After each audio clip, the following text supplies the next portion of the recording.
듣다 보면 내공이 쌓이는 방송 2시간 철학의 진희입니다. 예, 돌풀입니다. 라한입니다. 예, 저희는 요한네스 힐슈베르거의 서양 철학사 상권 고대화 중세 읽고 있고요. 아카데미아 학파 하고 있습니다. 367쪽이고요. 두 번째 문단부터 들어가도록 하겠습니다. 제가 바로 읽어보도록 할게요. 그럼 비판과 회의의 성과는 무엇인가? 절대적인 진리를 보장하는 데까지 이르기가 그렇게도 어렵다면 자기의 판단에 틀어박혀 있는 것, 즉 소위 판단을 중지하는 것이 상책이다. 사람들이 지금 가지고 있는 것은 진리가 아니라 그럴듯하게 보이는 것, 개연성뿐이다. 그런데 이 그럴듯하게 보이는 것들에도 정도의 차이는 있다. 즉 단순히 그렇게 믿어지는 것과 또 그렇게 믿어지면서 모순이 없는 것과 마지막으로 그렇게 믿어지며 모순이 없고 여러 점에서 검증된 것 등이 있다는 것이다. 우리들은 데이비드 휴메의 신념과 증명에 관한 생각이 난다. 아직 휴메는 안 했지만 자, 휴메는 실제로 모든 점에서 아카데미아 학파의 회의와 관련 지어져 있다. 네, 이게 짧은 문단이지만 정말 많은 얘기를 할 수가 있어요. 자, 첫 번째 이제 문장. 비판과 회의의 성과는 무엇인가? 이거 중요하죠. 실질적인 성과는 무엇일까? 그렇게 비판하고 막, 그래, 그 기존에, 아까 이제 처음에 맥락을 보면, 에피쿠로스 학파와 스토아 학파 같은 당시 주류 학파들이 있었겠죠. 근데 그 학파들이 독단적이었기 때문에 회의가 유발이 됐어요. 비판이 유발됐단 말이죠. 그래서 아카데미 학파의 회원들, 어쨌든 그 무리들이 이걸 엄청 이제 회의하죠. 비판하죠. 그런 맥락에서 그러한 비판과 회의의 성과는 뭔가? 라한님은 혹시 이런 거에 대해서 어떻게 보시나요? 비판과 회의는 이제 어쨌든 지난 날에 대한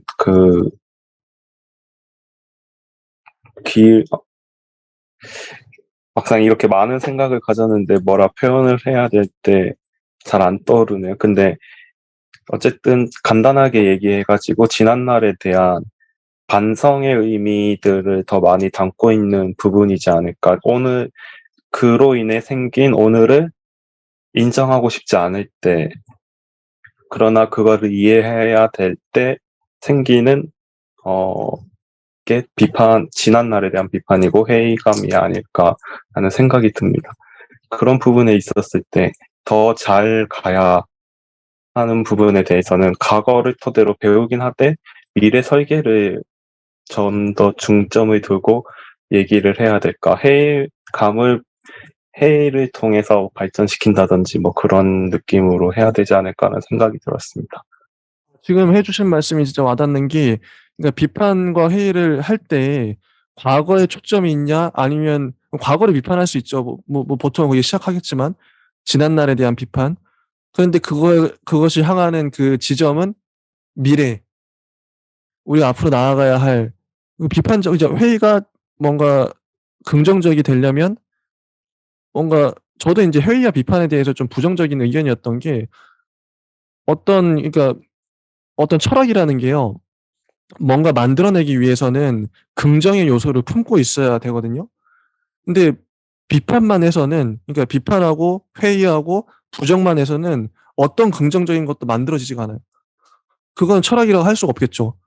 단순히 하는 것만으로는 한계가 분명하다는 거죠. 우리가 어떤 사안에 대해서도 뭐 정부가 하는 거나 뭐 여러 가지 비판할 수는 있어요. 그건 아닌 것 같아. 근데 막 비판할 수 있는데 거기에 이제 우리가 주로 하는 말이, 야, 비판만 하지 말고 그럼 넌 대안이 뭔데? 이 부분이 중요하잖아요. 실질적인 대안을 낼 수 있어야 미래로 나아갈 수 있는데, 그럼 아카데미 학파는 그런 점에서 과거를 비판만 했나? 혹은 좀 실질적인 대안을 제시를 했나?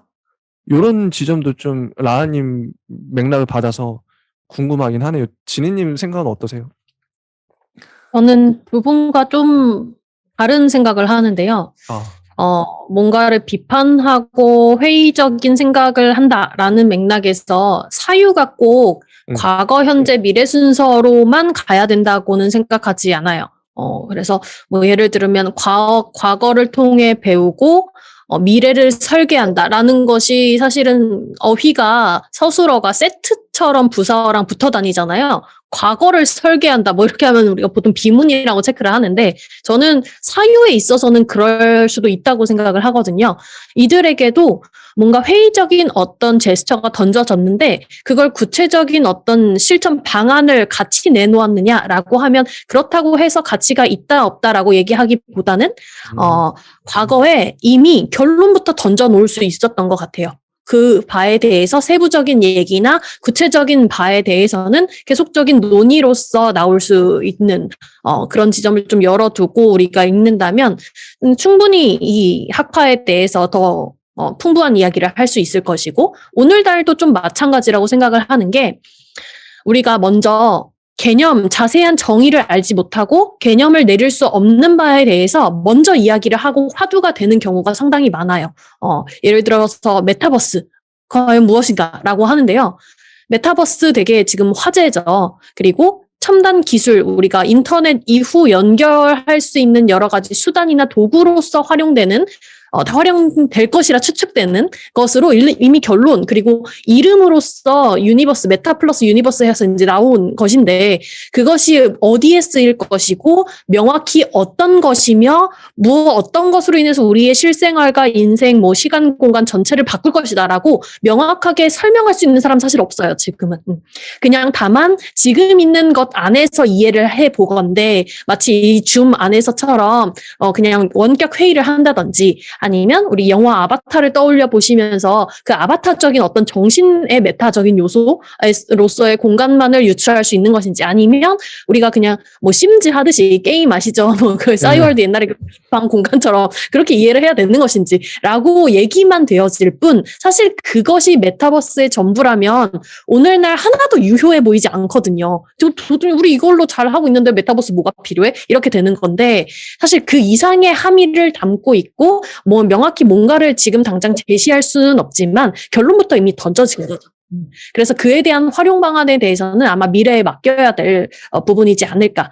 그래서 이런 생각을 해본다면 이 당시 회의론자들 역시도 이미 결론부터 또는 그 회의주의다 아니면 뭐 회의주의의 어원인 스캡시시즘에 대한 개념부터 아마 던지고 시작했을 거예요. 그래서 그 바에 대해서 구체적인 논의는 지금까지 계속 이어지고 있는 것이고 이런 사유의 가능성이나 방식도 우리가 염두에 둔다면 이 당시에 잘 쓰였던지 아니면 이후에 더 이야기가 될 수 있었던 그 맥락을 훨씬 더 자세하게 들여다볼 수 있을 것 같아요.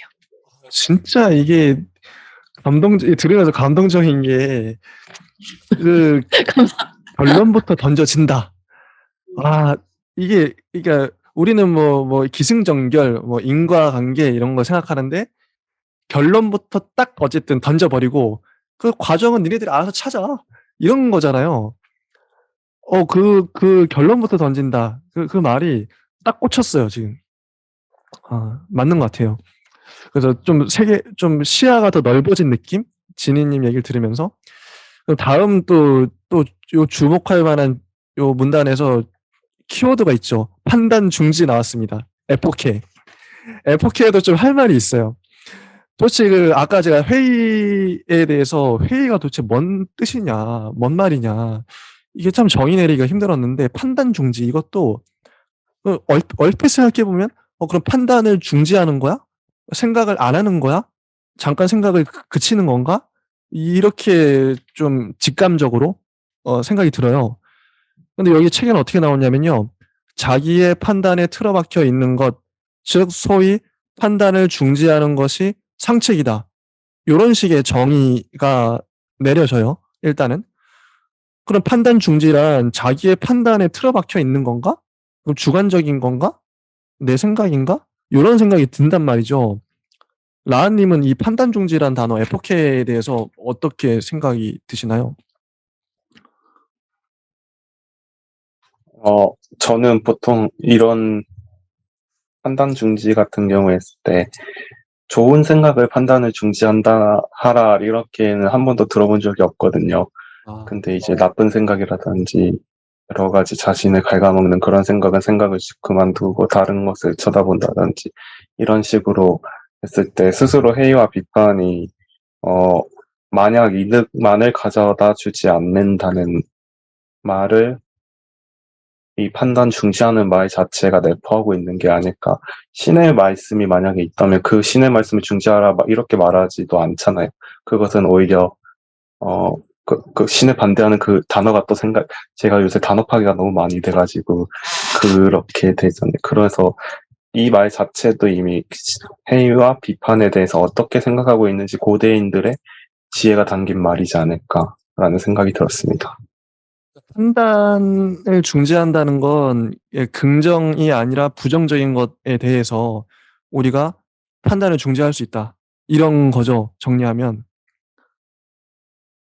지니님은 어떻게 보시나요? 네, 판단 중지라는 게, 판단을 끝내버리는 것이 아니라 사실은 거기 잠깐 머무름으로써 그 되짚어봄을 얘기하는 단어이죠. 그래서 다른 책에서는 판단 유보라는 단어로 많이 쓰이고 있고, 유보라는 것을 통해서 우리가 좀 더 뭘 알아봐야 될까에 대해서 많은 함의를 하고 있는데, 회의주의자가 보통 이렇게 말을 하면 모든 것이 파악 불가능하다, 모든 진리는 알 수 없다라고 얘기를 하면 그 회의주의자가 쓰는 문장 안에서 그 모든 것에 대한 건 어떤 것이며 어떻게 파악하는 것을 말하는 것이며 그럼 가능하다, 불가능하다의 기준점은 무엇인지에 대해서 다 꼼꼼하게 살펴봐야 할 텐데 사실 모든 것이 파악 불가능하다라는 건 본성상 파악 불가능함으로써 이렇게 확인할 수 있는 바가 아니고 그 문장 안에는 우리가 인식할 수 있는 기관으로 우리가 인식하는 틀 안에서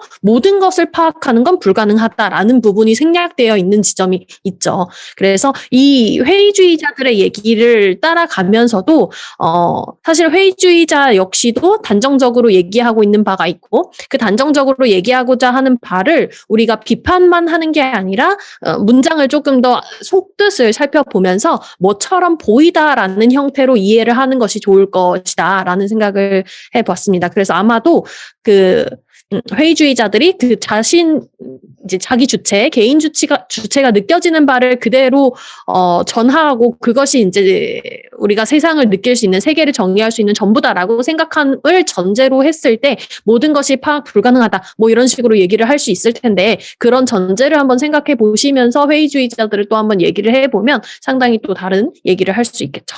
그래서 판단 유보에 대한 지점이 다른 단어를 사용했을 때 그 안에 함의되는 의미, 함의되지 않는 의미에 대해서도 한번 고민해 볼 필요가 있겠습니다. 여기 또 나왔어요. 그 판단 중지가 아니라 판단 유보다.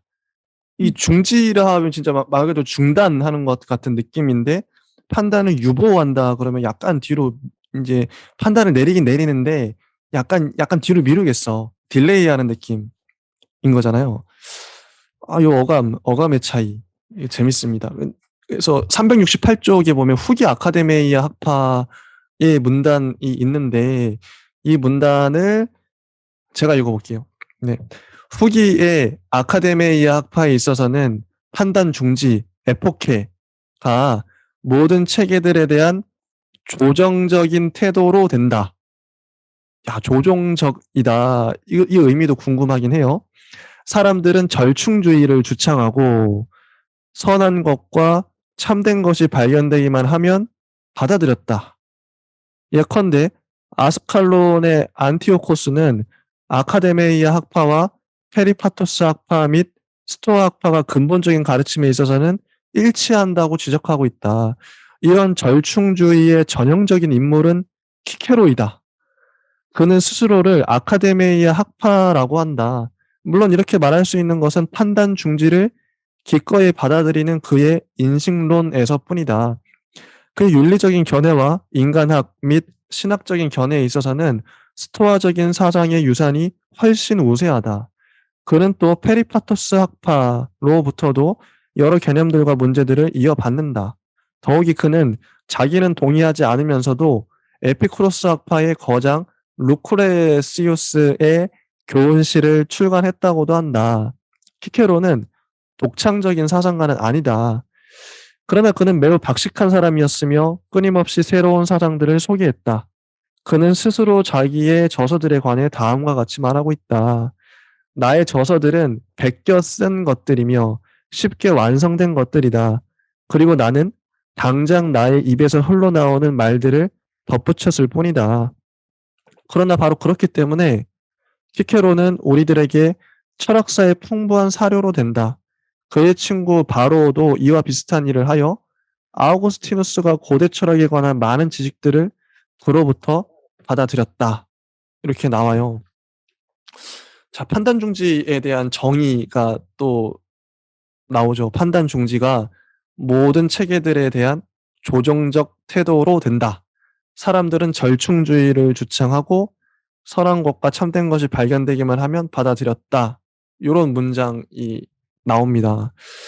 근데 조정적이다, 절충주의다라는 게 어떤 의미일까요? 진희님은 어떻게 생각하세요? 네요. 조정적이라는 의미는 아마 우리가 생각하는 그런 어떤 중립의 의미는 아닐 것 같고요. 앞서서 스토아 철학이나 그 에피쿠로스 학파가 주장했던 그 이제 딱딱한 워딩 아니면 그런 사유들에 대한 비판의 한 맥락에서 그렇게 얘기를 하지 않았을까 저는 추론 정도만 합니다. 라한님은 어떠세요? 뭐 판단 중지 얘기를 하셔도 좋고 이때 당시 세태에 대해서.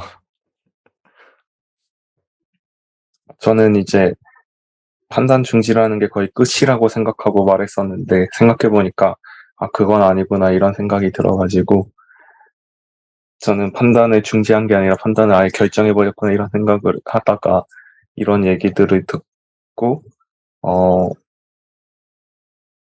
이제 조금이라도 철학에 대해서 알고 있다라고 이제는 생각하는 줄 알았는데 역시나 아무것도 모르는구나 이런 생각이 또 문득 들었던 것 같습니다.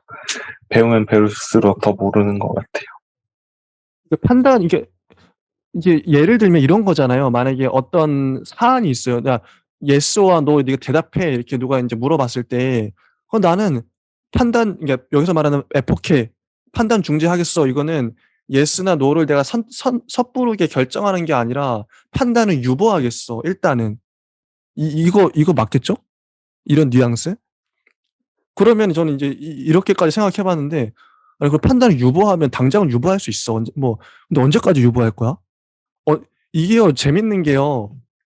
판단 중지도 어떻게 보면 말놀이 같은 느낌이 드는 게, 뭐, 그럴 수 있어. 당장은 내가 대답 안 할 수 있어요. 근데 뭐, 하루, 이틀, 뭐, 몇 달, 어쨌든 계속 유보될 거 아니에요, 판단이? 그럼 언젠가는 yes or no를 결정을 해야 돼요. 여기서도 뭐, 선한 것과 참된 것이 발견되기만 하면 받아들였다. 이거는 뭐, 내가 선한 거를 판단한 거잖아요, 어쨌든. 유보를 했지만, 결국엔 언젠가는 판단을 내리긴 내려야 돼. 이 회의적인 가운데서도. 그러면 지금 판단하나, 뭐 좀 시간을 두고, 시차를 두고, 나중에 판단하나, 이게 뭐, 무슨 차이인가. 이런 질문을 할 수 있잖아요? 말놀이 같기도 하고, 진희님 어떻게 생각하세요? 이 판단 중지가 좀 말놀이 같지 않나요?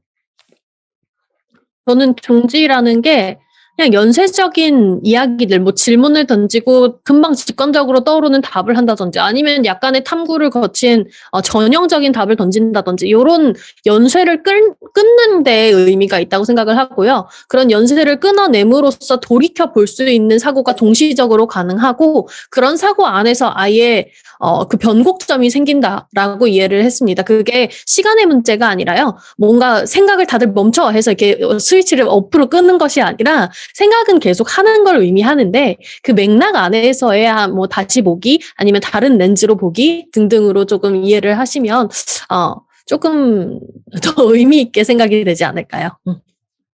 그럴 수 있겠네요. 그리고 이제 이 대표적인 인물로 키케로가 나옵니다. 절충주의의 전형적인 인물은 키케로다. 이렇게 단언을 해요. 근데 키케로가 재밌는 게 이분이 이제 그 집정관까지 하셨던 정치인인데 책도 많이 쓰셨죠. 라틴어의 교본 같은 인물이라고 한대요. 지금도 우리가 만약 라틴어를 내가 배우고 싶어, 배우겠다 그러면 키케로의 책을 읽어야 된다고 합니다. 그 정도로 2000년 그 이전에 살았던 사람인데 그 키케로가 쓴 책 라틴어가 아직도 유효한 라틴어의 교과서 같은 느낌인 거죠. 대단한 사람인데 이 키케로란 인물은 뭐 아카데미 학파, 스토아 학파, 페리파토스 학파, 에피쿠로스 학파 이 모든 학파의 영향을 받았어요. 이 모든 학파를 다 잘 흡수해서 새로운 사상들을 소개한 거죠. 이게 딱 보면은 이런 형태가 새로운 사상을 소개했다. 나의 저서들은 베껴 쓴 것들이며 뭐 쉽게 완성된 것들이다. 나는 당장 나의 입에서 흘러나오는 말들을 덧붙였을 뿐이다. 이렇게 얘기하는데 이게 딱 오늘날 지식인들하고 닮았어요. 오늘날에도 많은 뭐 생각나는 분들이 있으시겠지만 뭐 심리학도 어떤 뭐 아들러나 뭐 프로이트가 이렇게 말했다더라. 그거를 이론을 딱 정리해서 책을 냈는데 베스트셀러가 되고 그러잖아요. 오늘날에도 뭐 과학의 어떤 새로운 성과, 뭐 뇌과학이라든지 아니면 행동 심리학 같은 뭐 여러 가지 최신 그 과학의 트렌드들을 자기가 잘 소화해서 그걸 이제 알려주는, 소개해주는 이런 게 거의 오늘날 그 인문학 서적들의 트렌드거든요, 솔직히. 알려주는 거죠. 이미 있는 것들을 발견된 것들을 소개하는 지식 전파상 이런 느낌인데 키케로가 딱 지금 지식인 모습하고 비슷한 것 같아요. 라아님은 어떻게 생각하세요? 저는 사실 저는 이 키케로라는 인물을 정확히 누군지 몰라가지고 이제 들프님이 소개해주신 부분으로 그런 사람이구나 이렇게 생각해서 그렇구나 나중에 한번 찾아봐야겠다 이렇게만 생각하고 있었었어. 이건 질문을 어떻게 하시지 잘 생각하시나요? 생각도 오늘날 그 이제 지식인들이 그러니까 많이 기존의 학문이나 뭐 기존의 유명한 철학자들을 잘 정리해서 이게 쉽게 풀어가지고 대중들에게 이렇게 책을 많이 내잖아요. 인문학 서적들을. 네. 그런 뭐 흐름 뭐 이런 거에 대해서 좀 출판계에 대해서 어떻게 생각하시는지. 여러 가지 생각할 수 있겠는데 우선 제 주관적인 견해만 밝히면 네. 제가 예를 들어서 이렇게 생각하고 쓴 글도 다른 사람들이 봤을 때 이렇게 생각한 거냐고 이제 질문을 받을 때가 많아요. 그러니까 내가 쓴 글조차도 다른 사람들이 제대로 나는 진짜 엄청 쉽게 내 의견들을 다 버리고 이거만은 해야겠다 해도 그것마저도 반대로 볼 때가 있더라고요. 그래서 그 사람과 직접 대화하는 게 아닌 글로서만 마주하는 거는 한 사람의 다른 생각을 만들어내는 일이지 그 사람의 생각을 엿볼 수 있는 완전한 창구는 아닌 것 같아요. 진희님은 뭐 어떻게 보시나요? 키케로 얘기를 하셔도 좋고요. 아니면 뭐 이거에 대해서. 키케로 되게 유명한 사람인데 제대로 읽어보기보다는 이러저러 했다더라라는 식으로 많이 들어본 것 같아요. 현대 철학에서도 많은 수 언급되는 바로 키케로가 뭐 신학에 대해서도 그렇게 뭐 정치 철학에 대해서도 그렇게 얘기를 했고 특히 아카데미아 철학에 대해서 이러쿵저러쿵 얘기를 많이 했던 것 같은데 이 우리가 지금 읽고 있는 아카데미아 철학사가 처음에 말씀드린 것처럼 플라톤에서 시작을 했고 아르케실라오스로 인해서 회의주의로 돌아섰고 그 다음에 그 이상한 논증이나 뭐 발표 뭐 이런 걸 했던 누구였죠? 키역으로 시작하는 사람? 카르네아데스. 카르네아데스 맞아요. 카르네아데스로 쭉 이어지다가 아르케실라우스랑 카르네아데스는 그 역시도 스승들, 그 아카데미아 스승들처럼 저서를 쓰지 않았대요. 그래서 그 이후 이제 카르네아데스의 제자인 누구 이제 여기 우리 책에도 나온지 모르겠는데 크리토마코스라는 사람이 물려받았고 크리토마코스로부터 이제 필론이라는 사람으로 이어지게 됐는데 그 필론은 나중에 이 아카데미아의 회의주의 그리고 그 아까 우리 판단 유보에 해당하는 그 아르케 사상을 좀 거부를 했다고 해요. 그래서 그런 경향성에 대해서 조금 반박을 하고자 한 사람이 필론으로 등장하고요. 우리 책에서는 이 다음 챕터인 피르혼 뭐 이렇게 나오죠.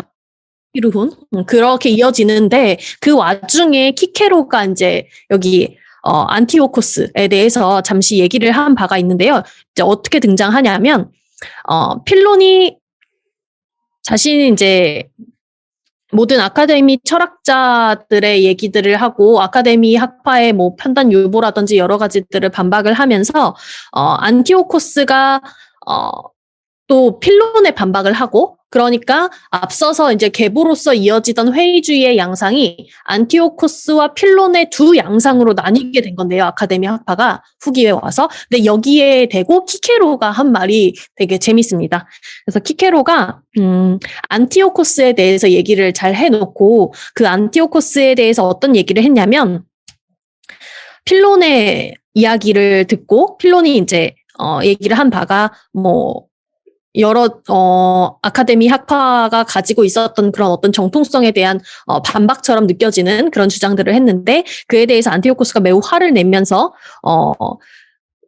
필론의 학파들을 뭐 사이비 아카데미 학파다 뭐 이런 식으로 규정을 해놨다라는 방식을 키케로의 목소리를 통해서 지금 전달을 하는 양상을 보면 키케로도 논평을 하고 있지 않아요. 그래서 뭐 이것이 맞다 저것이 맞다가 아니라 여기서도 있어서 안티오코스는 원래 이러이러한 사람이었는데 이러이러한 주장을 했다더라라는 정도로만 언급을 하고 있고요. 분명히 자기가 사회적 지위상 뭔가를 말할 수 있는 목소리도 가지고 있었고 필력도 그리고 지식도 매우 박했던 사람이기 때문에 그럼에도 불구하고 이 정도로 얘기를 하고 있고 그 양상만을 담백하게 서술하고 있는 그런 부분을 통해서 봤을 때 키케로가 이런 지점에서 매우 의미 있는 사람이구나. 그리고 다시 쓰기를 계속 시도한다는 점에서 우리가 그 안에서 읽어낼 수 있는 수많은 가능성 이런 부분들을 좀 열어둔 사람이었구나라고 키케로를 정리해 볼 수 있지 않을까 싶습니다.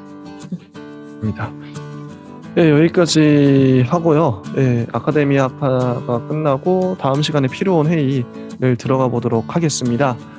네, 일단 마무리하도록 할게요. 감사합니다. 감사합니다. 감사합니다.